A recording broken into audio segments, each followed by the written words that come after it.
Il y a deux limites de recherche auxquelles vous pouvez faire face quand vous utilisez le moteur de recherche gratuit de LinkedIn. La première, c'est la limite d'utilisation commerciale qui ressemble à ça. Ça, c'est un pop-up que vous verrez si vous utilisez intensément le moteur de recherche gratuit LinkedIn qui va vous empêcher de faire de nouvelles recherches. Vous devrez attendre jusqu'au 1er du prochain mois à minuit pour pouvoir faire de nouvelles recherches. La deuxième limitation, c'est la limitation des résultats de recherche. Sur le moteur de recherche LinkedIn gratuit, vous ne pouvez accéder qu'à 100 pages de 10 résultats, donc 1000 résultats en tout. Vous voyez, si je vais sur la page 100 ici, je ne peux pas cliquer sur suivant. Donc là, j'ai 71 millions de personnes dans ma recherche, mais je peux accéder qu'aux 1000 premiers résultats. Dans cette vidéo, je vais vous montrer 3 techniques pour contourner ces limites de recherche LinkedIn. La première technique que vous pouvez utiliser pour contourner la limite de recherche LinkedIn, c'est simplement d'avoir plusieurs comptes LinkedIn. Et très simplement, vous faites des recherches sur LinkedIn et dès que vous rencontrez le pop-up de limite d'utilisation commerciale, et ben vous changez de compte et vous tournez entre plusieurs comptes comme ça et vous tenez jusqu'à la fin du mois et votre premier compte s'est rechargé et vous pouvez ainsi faire des recherches en illimité sur LinkedIn. Alors pour pouvoir switcher facilement entre plusieurs comptes LinkedIn sans devoir se déconnecter, se reconnecter, la manière la plus simple, c'est d'utiliser des sessions Chrome. En fait, vous pouvez utiliser des profils sur votre navigateur Chrome. Par exemple, là, je suis sur un premier profil, un premier compte LinkedIn. J'ai juste à cliquer ici sur ma tête et de sélectionner un autre profil. Et bam, là, je suis sur un deuxième compte LinkedIn. Et vous pouvez créer ainsi 5, 10 profils Chrome qui sont chacun associés avec un profil LinkedIn. Et vous voyez que le switch se fait de manière super rapide, juste à cliquer ici et hop, ça ouvre une session Chrome. Et là, je suis déjà sur mon compte LinkedIn. Si vous voulez créer une session Chrome, c'est très simple. Vous cliquez sur l'icône là, Add, et là, vous faites Sign In. Et là, ensuite, vous ajoutez un email Chrome et une session Chrome sera créée. Comme je vous l'ai dit très simplement, vous faites vos recherches ici sur le premier compte. Et dès qu'il est bloqué, vous passez à un autre compte, etc. La deuxième méthode pour rechercher en illimité sur LinkedIn, c'est de rechercher des profils LinkedIn via la recherche Google. En effet, Google scrape et indexe tout le web. Et dans le web, il y a tous les profils de la base de données LinkedIn. Pour rechercher des profils LinkedIn via Google, c'est très simple. Vous allez sur Google et vous tapez site linkedin.com/in. Là, vous tapez entrée et vous allez voir que dans les résultats, il n'y aura que des profils LinkedIn. Donc ça, c'est bien beau, mais nous, on veut des profils précis. Et ce qui est cool avec Google, c'est que vous allez pouvoir utiliser la recherche booléenne. Si vous ne savez pas ce que c'est la recherche booléenne, je vous mets le lien d'un tutoriel juste au-dessus, ça va tout vous expliquer. En fait, la recherche booléenne, c'est un langage programmatique très simple qui va permettre de faire des requêtes spécifiques pour construire des listes de leads précis. Vous pouvez l'utiliser sur LinkedIn, mais aussi sur Google. Par exemple, ici, je vais faire une recherche où je cherche des Head of Sales, que je vais mettre entre guillemets. Ça veut dire que je recherche l'expression précise, donc les 3 mots à côté. Et je veux aussi que dans leur profil, il y ait écrit France et qui écrit aussi software, donc ça veut dire logiciel. Donc en gros, là, avec cette recherche, je cherche des directeurs commerciaux en France qui travaillent dans le logiciel. Et donc là, j'appuie sur Entrée et vous voyez que, eh bien, effectivement, dans tous les titres ici, j'ai bien Head of Sales à chaque fois. Donc j'ai bien filtré LinkedIn via Google et les autres mots-clés sont également présents. Là, si je prends le premier profil par exemple et que je cherche France, il y a bien écrit France et je cherche software. Ici, on voit qu'il est écrit 4 fois. Donc grâce à la recherche booléenne sur Google, j'ai bien trouvé des profils avec écrit ces 3 mots-clés. Si vous voulez être encore plus précis et ne rechercher les mots-clés que dans le titre, c'est-à-dire le gros titre Google qui est en bleu, vous pouvez écrire in title et là, tout attaché, l'expression booléenne. Là, j'ai écrit Head of Sales France. Là, j'appuie sur Entrée et vous allez voir que dans absolument tous les titres, il va y avoir écrit Head of Sales et France. Parce que là, ici, j'ai recherché, j'ai précisé à Google que je voulais que les 2 mots-clés soient écrits dans le titre, donc il y a la partie en bleu sur les résultats Google, et non pas sur toute la page du résultat. Effectivement, ça peut être intéressant si vous cherchez des postes actuels, parce que si vous cherchez Head of Sales et que vous ne mettez pas dans le titre, bah, potentiellement, ça sera des expériences peut-être qui datent de plusieurs années, alors que quand vous utilisez le filtre ici, in title, là, vous êtes sûr que c'est l'expérience actuelle. Maintenant que vous avez ces résultats disponibles, il va falloir les extraire dans un fichier Excel pour pouvoir les utiliser pour votre prospection. Et pour ça, on va utiliser un outil qui s'appelle ScaleSERP et je vous mets le lien dans la description. Donc quand vous créez un compte ScaleSERP, vous allez arriver sur cette interface et la première chose que vous devez faire, c'est prendre l'URL ici de votre recherche dans la barre de recherche, CTRL A, puis CTRL C pour être sûr de bien attraper toute la recherche. Supprimez ici le pizza qui met par défaut, sinon vous allez extraire la recherche pizza, vous n'avez pas envie de ça. Ensuite, vous pouvez dire le nombre de résultats que vous voulez extraire. Ici, je vais mettre 100 par exemple. Et en output, je vais mettre le format que je veux. Nous, ici, on va vouloir un fichier CSV, un fichier Excel qu'on va pouvoir utiliser par la suite.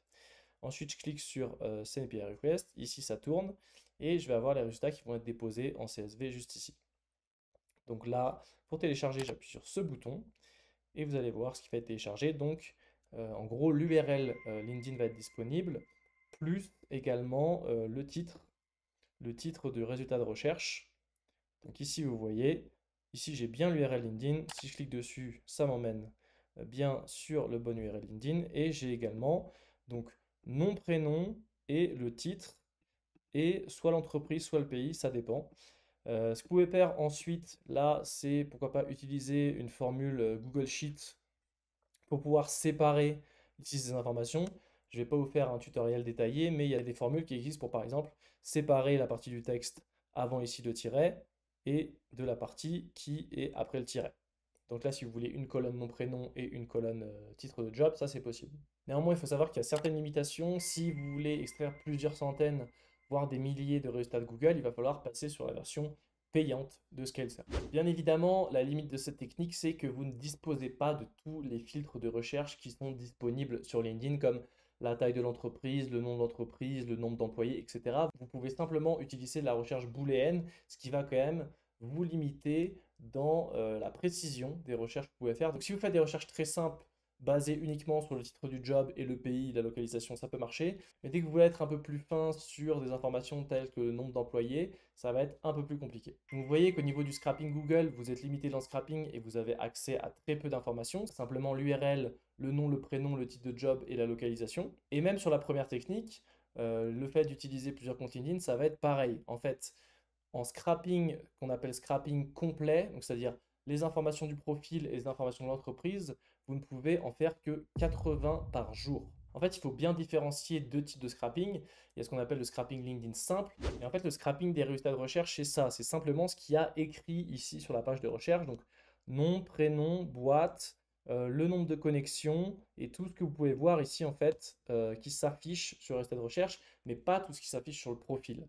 Alors que le scrapping complet, ça va être un scrapping de toutes les informations disponibles sur le profil ici, mais également toutes les informations qui sont disponibles sur le profil de l'entreprise, c'est-à-dire le site web, le nombre d'employés, les spécialités et tout ce qui va vous servir à écrire des bons messages de prospection, avoir un bon CRM avec de la bonne donnée. Savoir que faire un scrapping complet, c'est-à-dire visiter le profil du lead, visiter la page entreprise pour en extraire toutes les données, ça va être absolument essentiel si derrière vous voulez trouver les emails de vos prospects.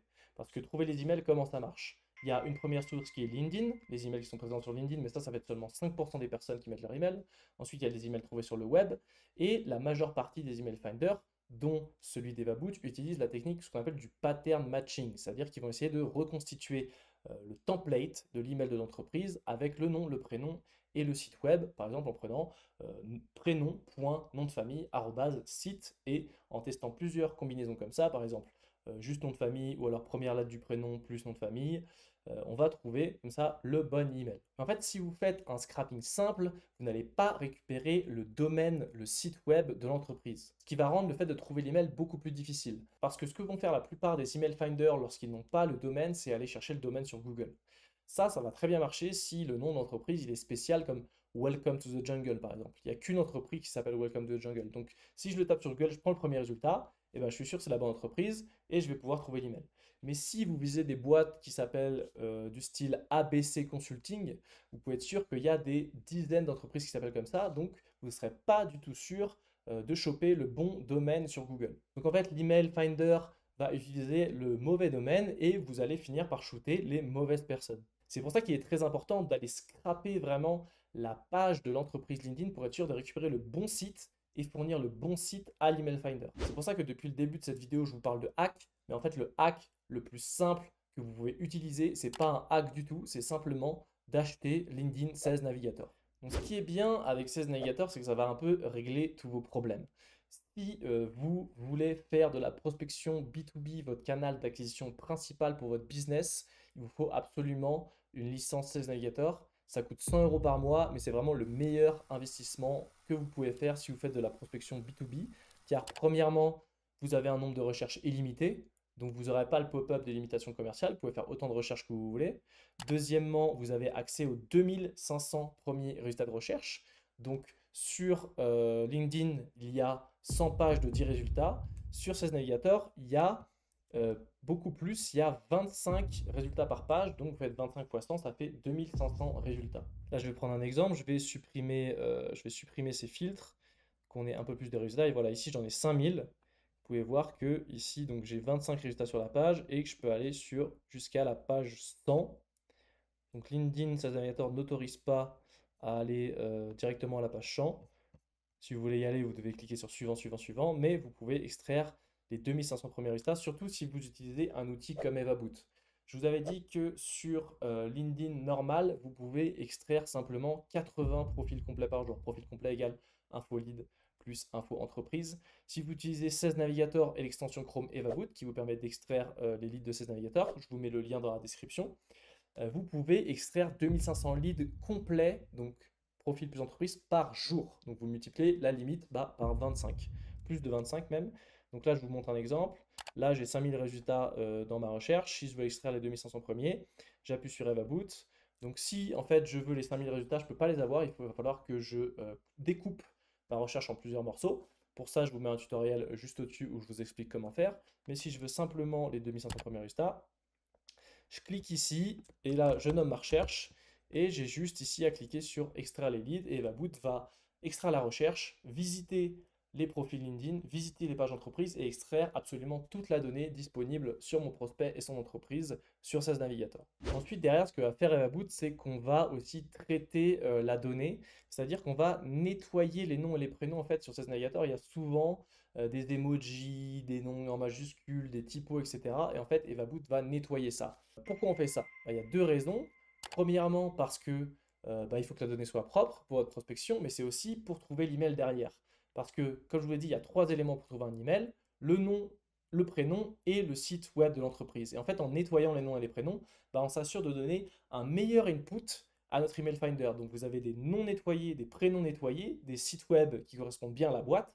Donc vous avez le meilleur input possible que vous pouvez donner à un email finder pour trouver les emails professionnels de vos prospects. Et si je veux trouver les emails, j'ai simplement à cliquer ici sur Find Email, de lancer l'enrichissement et quelques minutes après, j'ai tous les emails professionnels qui sont ajoutés. Et quand je dis tout, évidemment, ce n'est pas 100% parce qu'un email finder ne trouvera jamais 100% des leads. Nous, on va trouver entre 60 et 80% des cas, ça dépend si votre cible est digitale ou pas. Derrière, on va également vérifier les emails pour voir s'ils existent ou pas et faire diminuer votre taux de bounce potentiel. Je vous montre rapidement à quoi ça ressemble. Donc là, je vais télécharger une petite liste dont j'ai lancé l'extraction récemment. Vous voyez ici, j'ai toutes les infos, nom nettoyé, nom, prénom nettoyé. Vous voyez qu'il n'y a pas d'emoji, il n'y a pas de majuscule, etc. L'email, est-ce que l'email est valide ou est-ce qu'il est catch-all? J'ai la position du prospect, j'ai le nom de la boîte, j'ai le site, j'ai la localisation du prospect, j'ai son URL LinkedIn, j'ai l'industrie de la boîte, j'ai les spécialités de la boîte. Ça, c'est en gros des mots-clés qui décrivent un peu plus en détail son activité. Ensuite, j'ai la fourchette d'employés. Donc ça, c'est une donnée qui est fournie par l'administrateur de la page.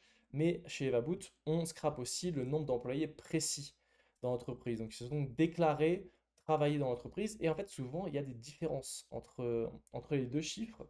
Et vous voyez qu'ici, typiquement, on a une fourchette entre 51 et 200, mais on a 43 employés. Et ici, on a 51 et 200, on a 251. En fait, là, si vous n'avez pas ces données, vous allez prospecter ces boîtes exactement de la même manière. Alors qu'en fait, peut-être que vous avez envie de complètement changer votre discours. Si la boîte a 30 ou 250 employés, peut-être que vos produits ne vont pas du tout se vendre de la même manière.